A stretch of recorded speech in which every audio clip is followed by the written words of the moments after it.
Hello, everybody. My name is Charles Rather. I'm the managing attorney at AmLaw Group. Today, I have a topic that's a little bit boring, but it's important for some clients, especially those who are making a big decision about going forward with the EB-5 process. And the topic is what has changed over the last year since the EB-5 Integrity Act was passed in the spring of 2022. So it's been a little over a year now since that was passed. And clients want to know what has really changed for the better or worse for investors as a result of that. Now, there were a number of changes to the law that affect the operations of regional centers. We're not going to get into that so much because it really doesn't apply too much to our clients. This applies more to regional centers, their regulations, fees, compliance issues. So that's really boring stuff for the other lawyers that have to deal with those matters. I like to think we have the more fun stuff of working with our investors in helping them get their green cards and making good, solid investments to allow them to come to the U.S. So what has changed as a result of that policy and the new law? Well, one thing that's of interest is that the new law takes into account or creates separate categories that allow for certain categories of investments to have expedited processing. Too little time has passed for us to really know how much they're going to expedite these cases. But in particular, the one that's of most interest is the fact that if it's a project in a rural area, then it qualifies for expedited review. The feeling and understanding I've gotten from talking to various regional centers who are working closely with USCIS, and I think this is just their hope.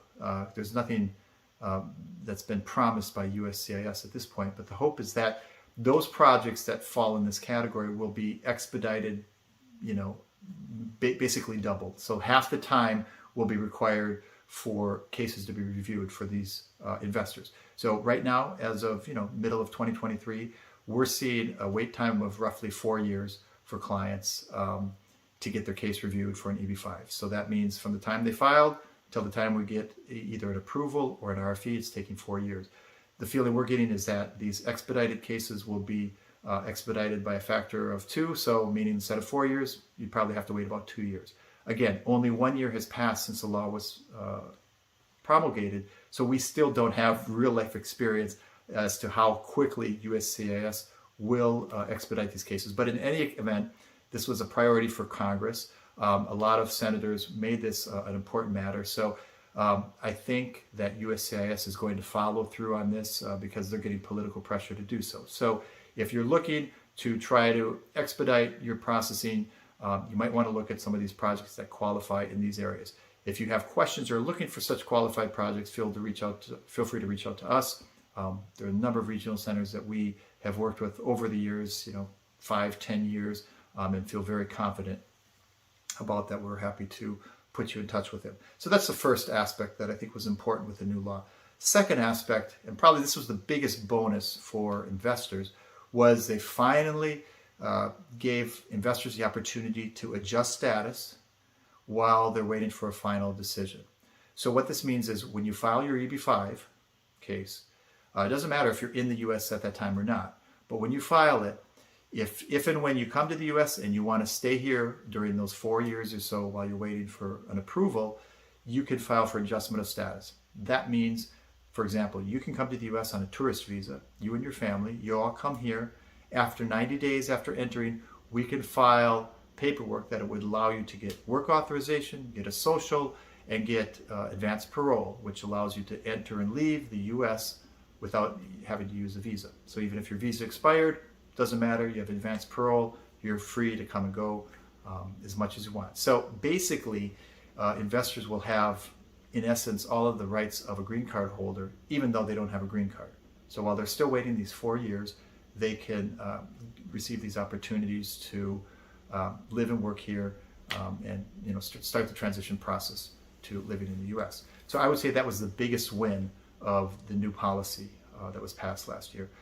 The other side of things is they increased the requirements of paperwork and what's required from investors. So I see that as kind of a downside. In one way, it's helpful in that they provided more specifics as to how many years of tax returns you have to provide, both for yourself, for your companies. what other detailed information. So in that respect, we got some clarity as to what exact information the government wants. But on the downside is, I think they've overreached a little bit in terms of what they're asking for, going back 7 years of tax returns. And it doesn't always mean just the 7 most recent years. Recently with RFEs that we've been getting, they want to see 5 to 7 years of tax returns before an event that happened 15 years ago. So that means you've got to go back 20 years. So I think some of this is a bit overreaching. We'll see how this plays out going forward. I suspect there will be some litigation maybe of people challenging the necessity or the propriety of requiring all of these documents, but that's going to take time. So in the meantime, we just have to do our best to make USCIS happy. When they make document requests, we'll have to provide that. And of course, we're now advising our clients already at the outset what additional documentation and proof of funds and evidence of source of funds is required in order to meet the needs of USCIS. So if you have any questions about the EB-5 process, timing, documentation, and most importantly, source of funds, which is probably the most difficult and challenging aspect of the process, feel free to reach out to us and we'll be happy to set you up for a consultation. Go from there. Until next time, this was Charles Rather.